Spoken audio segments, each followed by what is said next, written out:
Hello everyone, I Kuldeep Sharma welcome you all to today's session of Daily News Analysis where we are going to look at the important news from the Hindu as well as Indian Express. So without wasting any time, let's look at the news headlines. So the most important news which you would find in both Indian Express as well as the Hindu is regarding the current Conference of Parties or COP edition number 29 underway in the city of Baku in Azerbaijan, and India being a participant is also an important participant or important member of this particular Conference of Parties. So you can see that on your screen that there are two important news in the Indian Express regarding what exactly is COP29, what is on the table, and what exactly has we achieved as of yet under COP29. Moreover, there is a study also regarding the increase in CO2 emission, and you can see that the same news have also been covered thoroughly in the Hindu newspaper also. Okay, so again, what we can do is we can again go through what has been, what are the important things regarding the COP, etc. So first thing you should know is that this COP, okay,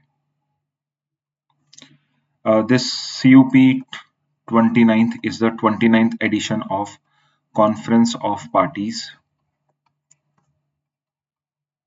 Conference of Parties to the United Nations Framework Convention on Climate Change. I am sure those of you who are giving this you're giving your exam this year would be aware of this particular organization or this particular convention, not organization exactly, a convention, which is United Nations Framework Convention on Climate Change. And this particular convention was adopted in 1992. And you can tell me the summit in which it was adopted. Okay, you can tell me the summit, the 1992 summit, the very famous summit in which this UNFCCC was adopted, and it was decided under this UNFCCC that annually we are going to hold this annual conference of parties. So these annual meetings have been taking place since the first COP1, which took place in the year 1995 in Germany. Okay, and there these conference of parties have been continuously being taking place except for 1 year when it was postponed, and that was because of COVID. So except in 2020 because of COVID-19, every year beginning with COP1 in 1995 we have been having a conference of parties every year. Moreover, what is important is that you should know that the first COP is important, COP3 your Kyoto is important, COP15 in Copenhagen is important, COP7 is important, then the important COP is COP21 of Paris. After COP21, the next important conference of parties took place was COP26 Glasgow, and then the recent three, at least the places where they took place, are also important for us. So we are going to revise those again. Okay, so after COP1 in 1995, it was just the first such conference, so nothing major outcome came out of this, but at least we had started to take some efforts to do something regarding climate change. But the main first time a proper breakthrough came in the COP3, which took place in the year 1997 in Kyoto, Japan, and which led to Kyoto Protocol, adoption of Kyoto Protocol. So ये Kyoto Protocol क्या था? So it was basically that for the first time there was a duty put on rich and industrialized countries. Industrialized countries. So a target was provided them to cut their greenhouse gas emission. उनको अपने carbon emissions को कम करना था. So they had to reduce greenhouse gas emissions. And there were different goals, and it was usually around 4.5% something on an average. So depending on how much pollution they have done in the past, because of which we are facing global warming, different goals were provided to different countries, but this was ultimately a failure because none of the countries, none of the rich and industrialized countries, which are known as Annexure 1 countries, were able to were interested, were not even able, but were not interested in implementing the Kyoto Protocol. And the main culprit was US, which even signed this protocol. So US signed it, but it did not ratify it. And we know this, that unless you ratify a particular treaty, you are not bound by that particular treaty. So US actually signed this particular treaty. US was at the forefront of this particular protocol, but when it came, when the time came to implement it, it did not ratify it, and because of it, it never implemented it. Okay, so the first important COP, Conference of Party, is your third one, which took place in Kyoto in 1997. In the meantime, there were many COPs and there were many other developments in different COPs, but for CLAT and AILET purpose, such kind of questions, such detailed questions do not come. But some of the conferences, some of the earlier conferences are still important for us. For example, one such conference was COP 15, Copenhagen, which took place in Copenhagen in 2009. And why this has become important now is because it is related to, somewhat related to the current COP29, which is happening in Azerbaijan, because it is in COP15 Copenhagen 2009 that it was decided that by the year 2020, developed countries are going to provide a financial assistance of $100 billion per year for climate mitigation initiatives. So, under this a Copenhagen Accord was signed, and under this Copenhagen Accord, all the developed countries were supposed to, the rich and realized countries were supposed to provide a climate funding of $100 billion per year by the year 2020. But we know this that this was never achieved. Okay, so that's why COP15 becomes important for us. The next important COP for us is COP21. I'm sure all of you are aware of this, which took place in Paris, which led to Paris Agreement. Okay, in 2015, International Solar Alliance was also created at the time of this particular conference only between India and one other country. You can mention the other country in the chat box. Okay comment section में you can tell me कि दूसरी country कौन सी थी इस Paris agreement के case के अंदर में. So remember this Paris agreement was a legally binding, it's a legally binding agreement.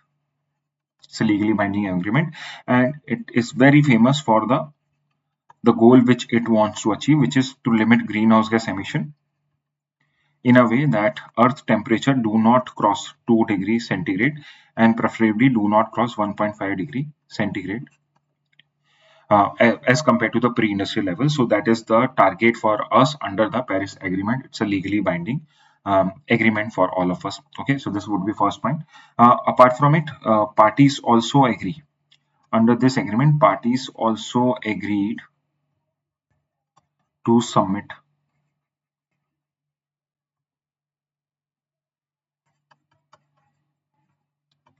their nationally determined contributions. So basically, you were supposed to give what should be your targets for carbon reductions under this Paris Agreement by 2020. So by 2020, you had to provide this, which was basically that in the next COP of 2021, you have to provide us with what are your goals. Okay, which including India did so. So the next apart. Okay, so continuing with Paris Agreement, there was one another article in Paris Agreement, which is also Article 6 of Paris Agreement, which is also related to the current COP29, because Article 6 of Paris Agreement wanted to create a carbon market. Carbon market where uh, carbon credits can be traded. So that's also related to the current COP29, which is being conducted in Baku, Azerbaijan. Okay. So there are three connections with with the Paris Agreement. One is the goal, one is your nationally determined contribution, which every country was supposed to provide for by the year 2020, and because of this, in the year 2021, when your next COP took place, Conference of Parties 2020, not 26, Conference of Parties number 26, which took place in Glasgow in the year 2021, India or Indian Prime Minister went there and provided the Panchamrit, and where Panchamrit are basically our intended nationally determined contribution. Basically, what are different targets which we want to achieve by the year 2030, and one was your net zero target, which we had to achieve by 2070. Okay, so next important conference was COP26 Glasgow 2021. Moreover, COP26 or Glasgow Summit is also famous for the Glasgow Pact. Next important point of the COP26 was Glasgow Pact, because it was a commitment. So in this pact, there was a commitment to phase down, not phase out but phase down, मतलब reducing the use of coal. Commitment to phase down the use of coal and to phase out, not phase down but phase out, मतलब totally removing certain inefficient fuel subsidies.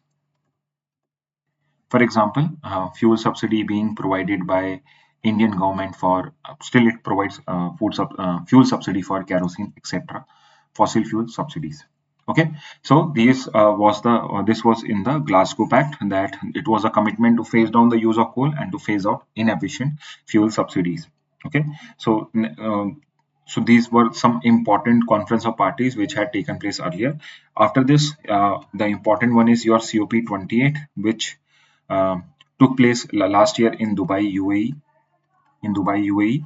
And this one is famous for establishment of loss and damage fund. Again, loss and damage fund was announced earlier also, but it is the Dubai's COP28 which led to its creation, loss and damage fund, which is basically a fund to finance climate disaster in climate impacted country. Fund to finance climate change affected countries. Okay, so this was your COP28, which talks about loss and damage fund. Then let's come to the current one, which is COP29.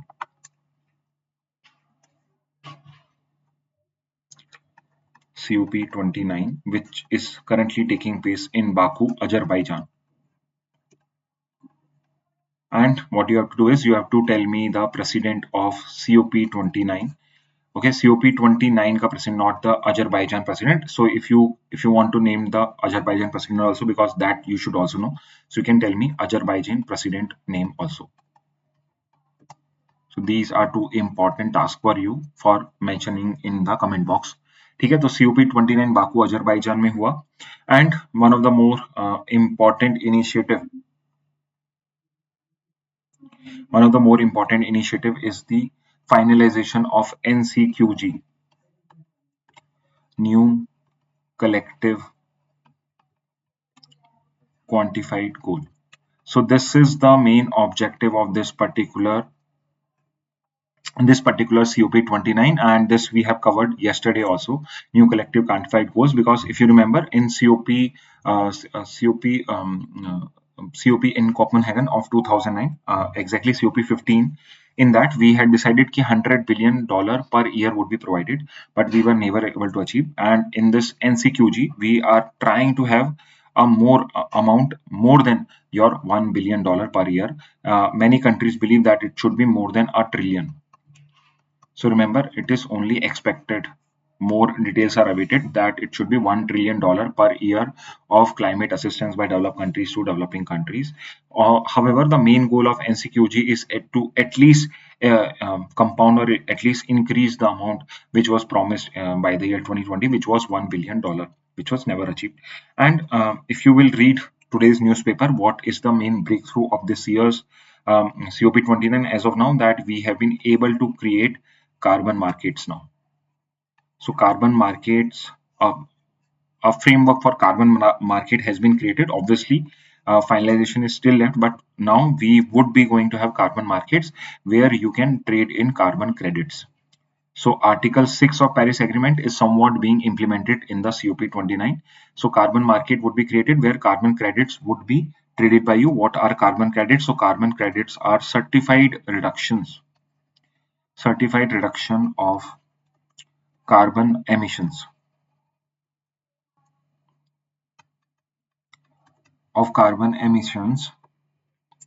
and the of credits price of credits is determined by the countries. So what would be carbon credit? So let's say you are a company or you are a country and you have been working to reduce your carbon emissions. So because you have reduced carbon emission, a particular body would be created who's going to certify that yes, you were supposed to, let's say, you were doing carbon emissions of 100 kgs. Now you have, using certain technology, by investing in technology, you have reduced it to 80 kgs. So this 20 kg of reduction, you would get some amount, or you would get certain credits which would be equivalent into some amount in dollar. Some credit would be given to you that you can exchange in the market. So you can sell those particular credits in the market, and you can get monetary benefit for the carbon emissions you have reduced. At the same time, if there is a particular company who wants to contribute to carbon reduction, but its particular manufacturing says that it is very hard to control carbon emission. For example, let's say the coal industry itself, which is producing carbon, which is actually extracting coal, and which is ultimately going to be used in the market for production of goods, etc. So, but it also wants to contribute something. So what it can do is it can buy carbon credits from those countries, and can benefit those countries who are investing in carbon reducing projects, etc. Okay. So now we have established this particular carbon credit mechanism also. Kind of, it has been established. So this is a very good news for the environment. Okay, so this is regarding your COP29. Moreover, if you will pay attention to another news which is on the side of this particular news. So apart from this Baku conference, there was one report also being submitted where it has provided an alarming stats that carbon dioxide emissions in this year are going to rise 0.8%, and India's contribution is also going to rise by 4.6%. This is not a good news for India, because if you remember the Panchamrit, we had given certain target to us that we are going to reduce our carbon intensity by 45%, as well as we are going to reduce our carbon emissions by 1 billion ton by the year 2030. But as of now, we are increasing our carbon emission. For example, our carbon emissions in 2021 in billion tons was 2.1 billion tons, and in 2024, rather than decreasing it, we have increased it to 3.2 billion tons. So obviously, rather than reducing our carbon emissions, we are increasing our carbon emission. So let's see how India cope up with this particular challenge also. Okay. So regarding this particular news, let's understand it somewhat in detail. What target are we talking about? Okay. So the study is provided that India fossil fuel emissions are going to rise by 4.6%. And this particular report is the global carbon budget report. Global carbon budget. So that is the name of the report. Global carbon budget. It is the report. And this report is published by Global Carbon Project. So that is the name of an association which was established in 2001. Global Carbon Project, and the report in which it has been mentioned that fossil fuel emissions are going to increase is the Global Carbon Budget report. Okay. Now, in this particular report, one more important thing has been mentioned, that which are the countries which have the highest share in the global carbon emissions. So you should know that countries with highest share in global carbon emission, and India is one of the top 3 countries with highest CO2 emissions. And at the top is obviously the manufacturing hub of the world, which is your China, which contributes around 32% of carbon dioxide emissions. Second would be USA, which produce around 13% of the carbon emissions. And at third point, it is going to be India, which produce 8% of CO2 emissions for the world. And at the fourth position, it is going to be a group which is European Union, which together produces 7% of carbon dioxide emission. But it is very important to understand that India has one of the lowest per capita carbon dioxide emissions of the world, specifically when you talk about large countries. So if we talk about per capita emission, which is basically the total emissions divided by the population of a country, then our per capita emission is very less, which means that I can say India has somewhat right to do certain carbon dioxide emissions. Reason being that it is right now a developing country. There are a lot of poor people in India, and we have the largest population absolute. We have the largest absolute number of poor people in the world. So obviously our carbon emissions are going to increase because we are trying to become energy efficient, energy sufficient. um, in the world. So that's why there is going to be a short level increase in the carbon emissions of India. Okay, so this is a short explanation of the news regarding climate change. Okay, so most of the information which I have talked about here is going to be important for this year's conference also, because most of it has is only a revision of what has happened earlier also.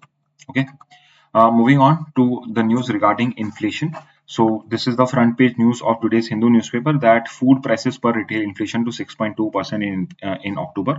So we have discussed this earlier also, but let's revise what exactly is inflation. So inflation is basically a general increase or a general rise in prices of goods and services in an economy, in prices of goods in an economy over a period of time. Okay, and in India, because we are, I would say that many people are poor in India, and their budget get disturbed if there is any kind of inflation. So we measure inflation monthly. We measure it monthly, so that's why inflation becomes very important for us. And there can be various ways of defining inflation, various way to classify inflation, because here, for example, here we are talking about retail inflation. So retail inflation is the same as your headline inflation. So inflation, there can be different classification inflation. One classification is going to be dividing or classifying inflation into core inflation and your headline inflation. Headline inflation or retail inflation.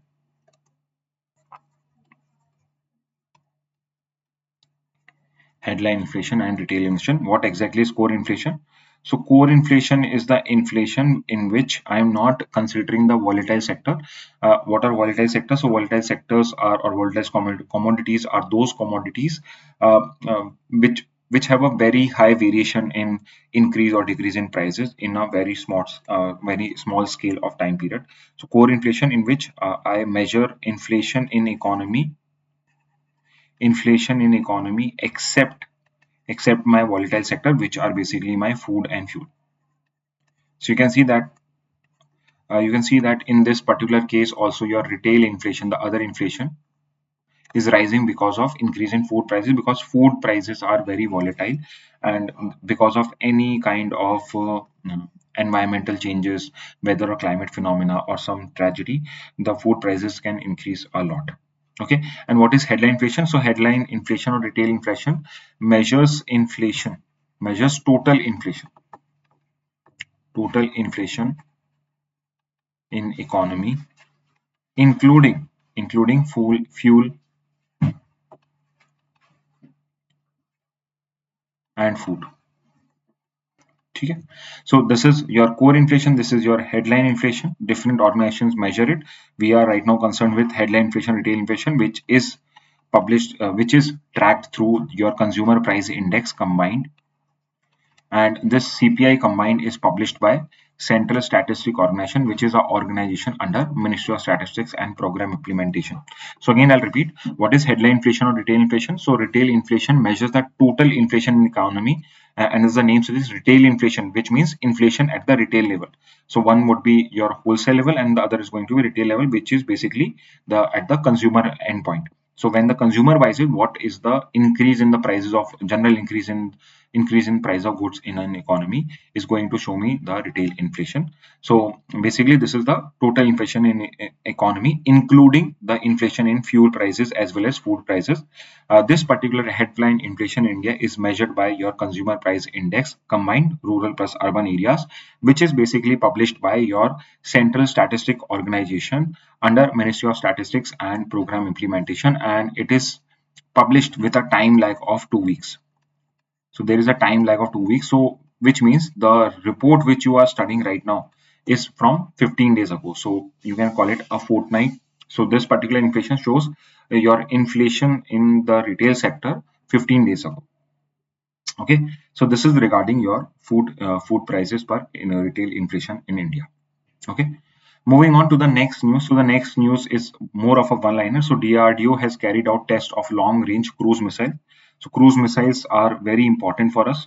Missiles can be defined or classified as ballistic or your cruise missile. Your ballistic missiles are are not self-propellant.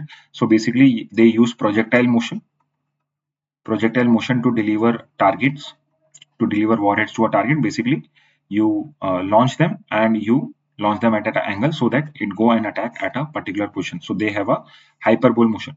On the other hand, cruise missiles are basically self-propelled missiles, which means these can be maneuvered in space, in atmosphere. These can be maneuvered, and many people believe that because of the rise of anti-defense technologies, cruise missiles are going to be future of it, because it's very easy to it's very easy to counter ballistic missile, but because cruise missile can maneuver themselves, and with time they are going to become more sophisticated, and they are going to beat the sensors also of anti-defense system. That's why many people believe that the future of warfare is going to be in respect of missiles, going to be because of cruise missile. So we have recently, DRDO, your Defense Research and Development Organization, has recently tested your maiden flight of long range land attack cruise missile. And what is the name of this? So this is your Nirbhay. So its full name might change later on, but it is called as a new variant of Nirbhay LRLACM. And what is special about this particular missile? So it has a range of more than 1,000 kilometers. So as of now, India and many other countries have not been able to make the very long range, long range in the sense of 5,000, 6,000 kilometer of cruise missiles. So right now we have been able to create cruise missiles usually of less than less than of 1,000 kilometer range. But now we have started to build missiles with ranges of upwards of 1,000 kilometers of range. Okay, so this also would have a range of 1,000 kilometer, which is the same as Nirbhay missile, which has a range of around 750 to 1,000 kilometers. And what was special about your Nirbhay missile? So the Nirbhay missile was India's first indigenous cruise missile. So this was India's first indigenously developed and indigenously developed and manufactured cruise missile of India. So that's why your Nirbhay missile becomes important for you. Okay. Moving on to the next news. So the next news is regarding your IMEC project. So it's basically a report card for the IMEC project where it is going on right now. And as per these authors, the report is not good. And the reason is basically that we have two corridors in this IMEC, India, Middle East, Europe corridor. And the work on the Eastern corridor is in full swing, which is basically this particular thing. This is your Eastern corridor, and the other corridor, because of the Israel-Hamas war, this is falling behind, because no progress can be created, because many of the member countries which are going to be part of this particular initiative are at the opposing side in this particular war. Okay, so I found this map, and I think this particular map is very good for you. Reason being that many a times, if you will look at these maps, you would see that that country of Jordan is not mentioned anywhere. But you should know this, that this IMEC corridor is going to start from India, and there are two main ports. One is your Mundra, and the other is your Jawaharlal Nehru JNPT. JNPT and your Mundra are two main ports. Kandla is another port. Next is UAE. Next, I don't think we have to go into very much detail of the ports, but UAE is another country which is part of IMEC. Saudi Arabia is part of IMEC route. Jordan is part of the IMEC route. Israel is part of the IMEC route, and finally your Europe, which is Piraeus port, which is in Greece. So Greece, as of now, would be the final destination of this IMEC, Indian Middle East Economic Corridor. So these countries, India, UAE, Saudi Arabia, Jordan, Israel, Europe, or not Europe, but Greece exactly, are going to be the port points or transit points of this India, Middle East, Europe corridor. But you should remember this, that your IMEC, which was announced. So IMEC was announced in 2023 during G20 summit, which was hosted by India only. Okay, so G20 summit, which took place in Delhi. So IMEC was announced during that particular project only, and at that time, MOU was signed between India, US, UAE, Saudi Arabia, France, Germany, Italy, and UAE. Italy and EU, sorry. Okay, so you can see that not all the countries which are part of the IMEC route are also a signatory of this MOU. So MOU, or you can call it the IMEC member countries, which in future might even provide us with funding, are these countries: India, US, UAE, Saudi Arabia, France, Germany, Italy, and EU. And this IMEC is important for India and for world trade. World trade is for the simple reason that as of now, all of the trade which happens between Asia and Europe usually happens through the Suez Canal. It either you have to go through the Suez Canal, Red Sea route, or you have to take the longer route of Cape of Good Hope, which is very long and it takes around 25 more days for the transport to get completed. So now we are trying to create an alternative to the Suez Canal route through the Red Sea. So this is going to be an alternative land, sea, and your rail route, as well as at least when this particular concept was conceptualized, this particular corridor was conceptualized, it was stated that it's going to reduce the time as well as it will going to reduce the cost also of this particular transport of goods between Asia and Europe. And majorly, it's also going to help India for an alternative route as compared to the Red Sea route. Okay, and we could have seen that how easy it is to block the Suez Canal, how easy it is to block your trading shipping routes in the Red Sea, because of if any of the countries of Red Sea are not in good relations with you, they can easily block your trade supplies, etc., from the Red Sea route. So this IMEC becomes important for us. You should know that we have two corridors in it. We have two corridors. One is your Eastern Corridor. One is your Eastern Corridor, which connects your India to the Arabian Gulf, which is basically your UAE, and the other is your Northern Corridor, which is going to connect your Arabian Gulf with your Europe. Okay, so this is a short explanation regarding IMEC. We have already discussed many things about IMEC in our previous sessions also. Moving on to another news from Indian Express. Center has notified new Water Act rules. So you should know that Water Act came in the year 1974, and although it's not the first act where we were concerned about the pollution in water, but it was the first such act where we specifically or exclusively discussed water issues and water pollution issues. So recently, water rules have been now notified. Water rules 2024 have been notified, and what are the changes? So under this, um, these rules have been created because there was an amendment in Water Act in 2024, and under the 2024 amendments to Water Act 1974, violations of act of this Water Act were decriminalized. They were decriminalized. Violation of acts were decriminalized,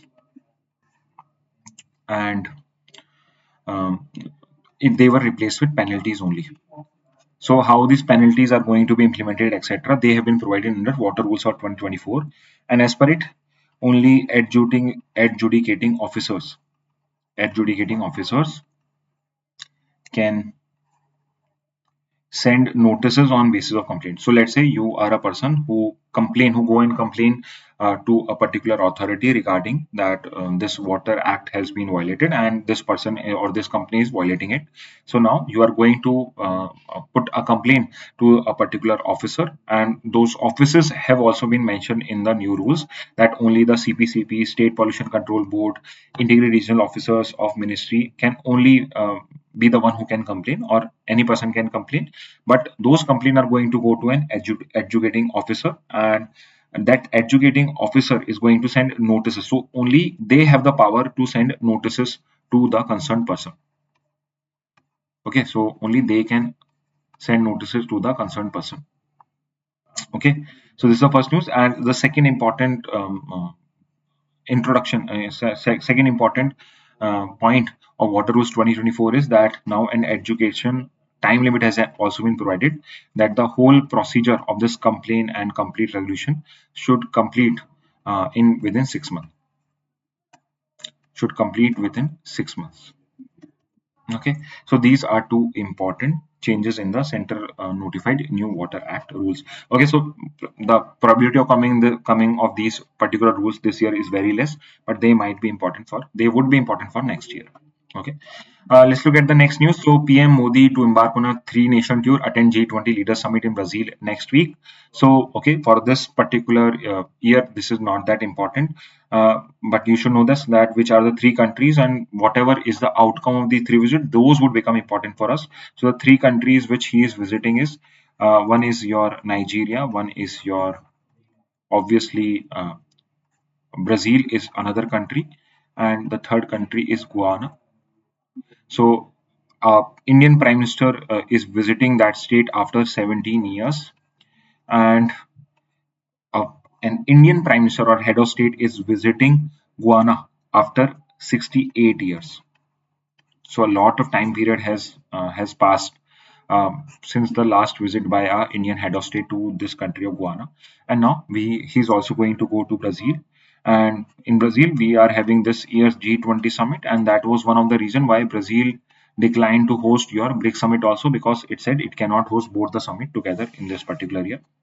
Remember, India is also part of your G20 troika, a group of three countries. So these three countries are usually those countries which hosted the previous edition, which is hosting the current edition, and the country which is going to host the next edition. Okay, so India is part of G20 troika for this particular year also. Okay, and on the sideline there is one important update regarding the next Pravasi Bharatiya Divas, the 18th Pravasi Bharatiya Divas. It's going to take place in Bhubaneswar in Odisha, and the theme has also been provided, and the theme is diaspora's contribution to a Viksit Bharat.